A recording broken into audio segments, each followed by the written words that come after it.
You have also probably mentioned the Mensalon scandal and Lula's re-election. Yeah, yeah. There's been a little bit of conversation about that. Right. Lula's re-election, yes, certainly. Because Lula could also be looked at as a Holbomais vice. Right. With a lot of difference, but. Well, he had. I mean, this is another interesting question. Is sort of he has deniability there, right? His level of personal involvement is not clear. Of course, And so that's something that we're looking to investigate in this next round of research. Does the politician have to be personally involved, or will Brazilian voters hold a politician responsible for what the people under him or her are doing? Very interesting. And also, you mentioned in the article something about the salience of scandals. Maybe the Mensalon, a huge scandal which dominated news for like months and has come back now because of the trial. Maybe it was much more salient than the Sanguessuga's budget scandal, which was okay. It was salient enough, right? But it was salient enough, but not in a way that dominated the media for months on end. So that also affects the level of information voters have about the corrupt acts. And I think it's fascinating. Excuse me saying talking so much. This is supposed to be an interview, but I think it's fascinating to analyze how scandals differ from each other. Mm-hmm. And I think this has been ignored so far by the literature.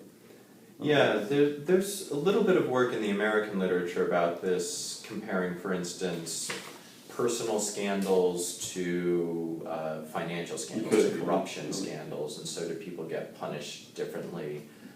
They look at personal scandals. You mean like sex and having an affair or something along those lines.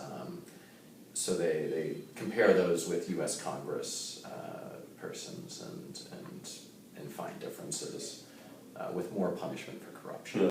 I noticed that two of the studies that you review in the article, Miguel de Figueiredo's famous now study about São Paulo, and a study in Mexico, also I don't remember the authors, they both decrease electoral turnout. Once you inform voters of corrupt acts, instead of what the literature, as you write very well, instead of what the literature expects. Once you inform voters, then they increase turnout and they become very angry and want to vote the corrupt politicians out.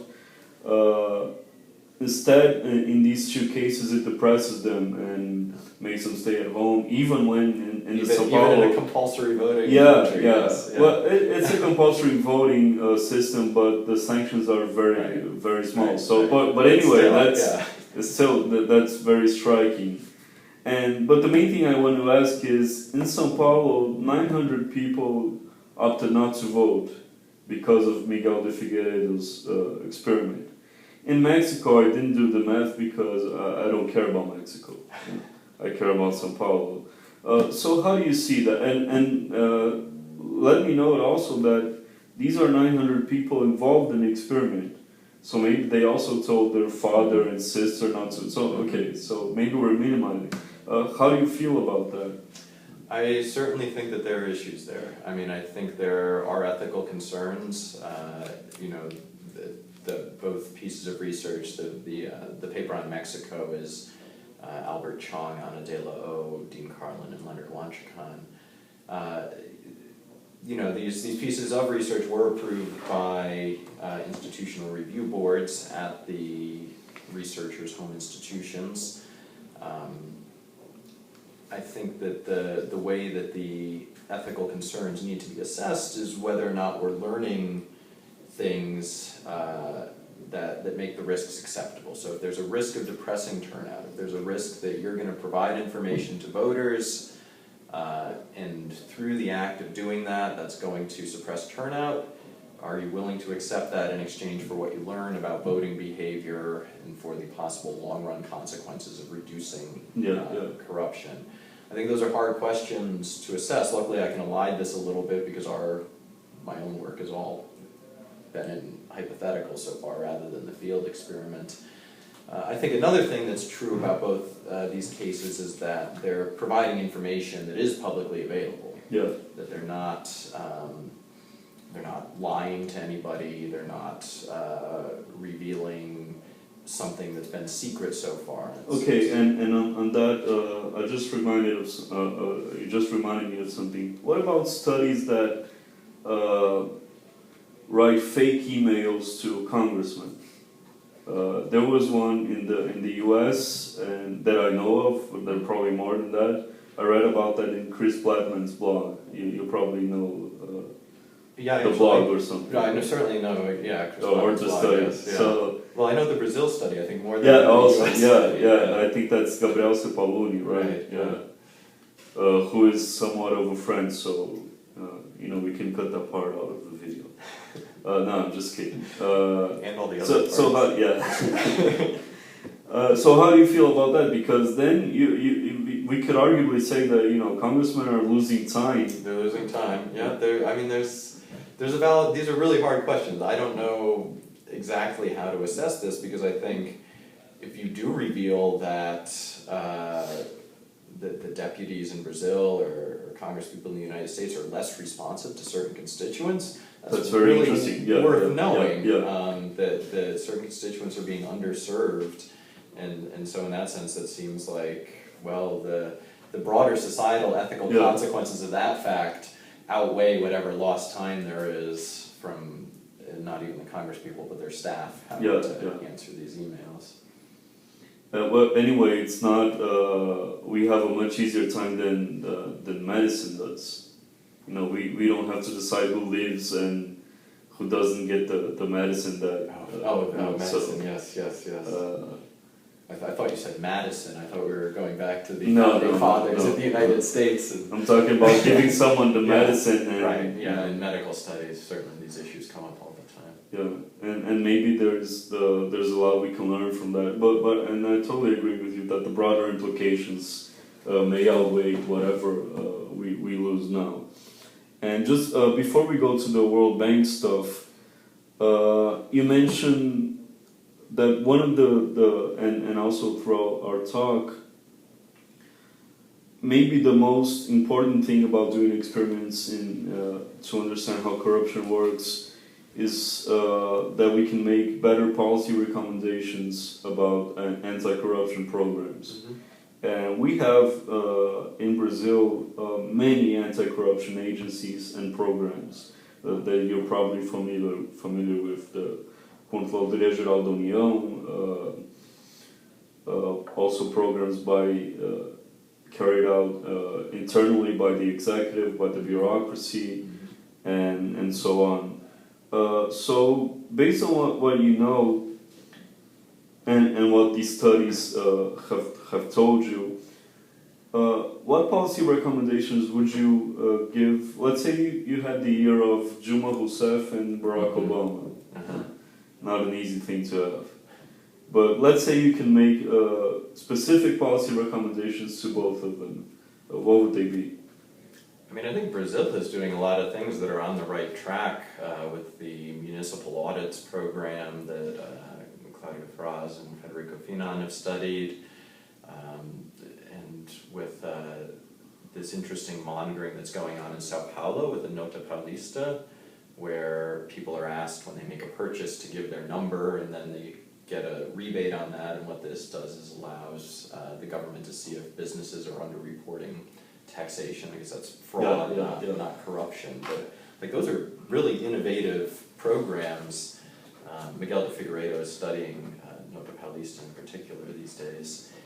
And I think Brazil's doing the right thing. I think that the next step is about information distribution. And so I think that the government needs to ask itself what can be done to get this information out more widely to citizens about what the findings from these types of audits are, about where corruption is being discovered. And I don't know what exactly here are the 3 things I would do recommendations are in that regard, because because that's a question of the diversity of media and the ownership of media. But certainly the results from my own work endorse making information more widely available and then letting the citizens act on that information. And I think that's also true in the United States. And you also mentioned in the review the importance of having a lot more information, which you study very well, and you're doing a great job on that, but also punishment. You know, because I totally agree with your assessment on Brazil, but what we lack is punishment so far. You know, and now the Mensalão trial might depress us or might make us happier in that regard. And this, when corruption in Brazil and the U.S. comes up, this is something I'm asked all the time and I have to address all the time. You know, why can't we be more like the U.S.? And then I say back, people in the U.S. are very unhappy with corruption in the U.S. as well. Just a matter. But what would you say? So in the U.S., would you say that punishment really works? Is it top down, bottom up? I'm thinking of congressional scandals. What would you say drives the? Congressional scandals, I'm less sure about actually. I mean, I think that when it comes to municipal scandals and state level scandals, that what drives it is federal investigations, is top down. So like the FBI, where corruption is discovered in cities in the U.S., it's often because there's an ongoing federal investigation. Some of the information obviously comes bottom up, that somebody tips off the FBI that they should be investigating. Or even media reports. But what actually is getting the job done is that the FBI, other federal agencies open up an investigative probe. But in terms of I think citizens in the United States are upset about corruption, and it's not clear to me that the punishments that do exist are kind of intense enough to deter corruption, that the jail sentences might be too light, that people are going into minimum security establishments since they're white-collar criminals. And that's a difficult thing to study experimentally. That's a difficult thing to figure out where that line is sufficient that it will deter corruption. Politicians tend to be pretty confident people, and they're confident that they can get away with a lot, and corruption is sometimes a part of that.